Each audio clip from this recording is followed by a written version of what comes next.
know that you recently launched Revolution Gratitude, which I love that, and you have some new programs. Tell us about what inspired the launch, what's behind the name, and what your programs are about. Well, it's interesting because I've been coaching for the entire time. Nothing's different in terms of my coaching, in terms of fitness and wellness itself.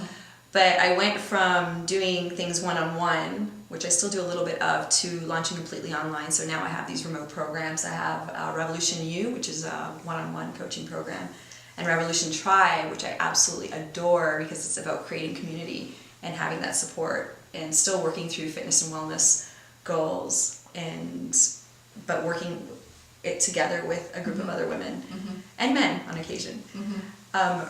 I used to have a site called Sylvia, Ferrero.com, and it never felt right to me because it felt like it was about me. And it was interesting, after the Bold Academy and after the accident, I was just like, this is just not.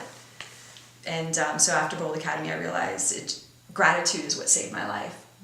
And it was literally a revolution for myself. So Revolution Gratitude just literally came to me in a moment.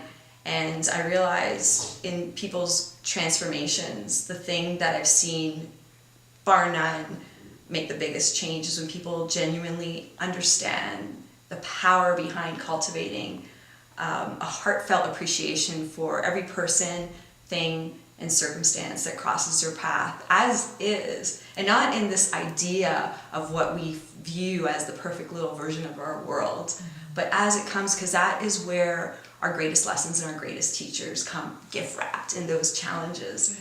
And when people can understand that, all of a sudden they tend to they instantly start to have this more, it's just this beautiful relationship with their bodies themselves, their food, the people around them. And so being able to infuse that into fitness and wellness is really transformative. Yeah.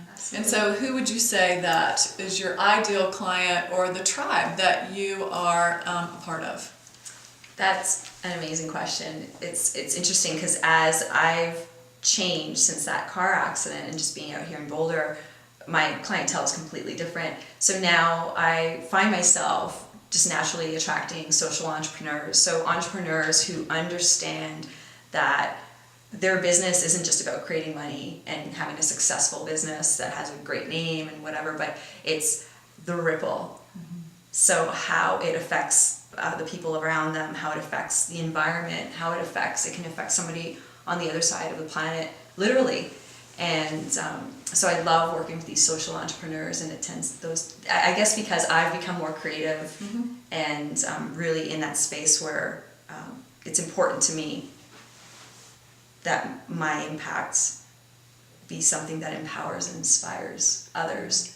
It tends to be the people I'm attracting, so that's really exciting. Oh, that's great. Well, I know my mentor says, together we get better. Yes, in isolation, absolutely. we don't. Yeah. You know, and in this Western culture, we tend to isolate ourselves. And what happens is there can be depression and overwhelm. And not to say there's not a time for being alone, you know, and having that alone time, but truly, as we join together with those people who resonate with us, we all have that uplifting of each other. We do get better. Absolutely. And Jim Rohn says we are the sum total of the 5 people that surround us. Absolutely. When I read that, and I know people say it all the time, but when you really absorb the words and their meaning, and you look around and go, who am I for another person? Like, who am I hanging out with, and who am I to them? What kind of friend or entrepreneur or giver am I?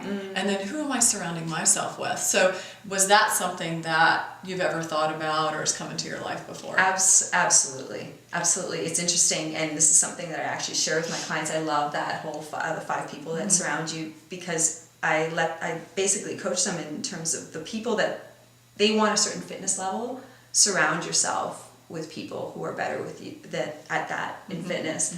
If you want to be more grounded and centered, which I'm naturally just this like very effervescent personality, and I know I really want to be more grounded, so I try to surround myself with people that do more meditation and yoga.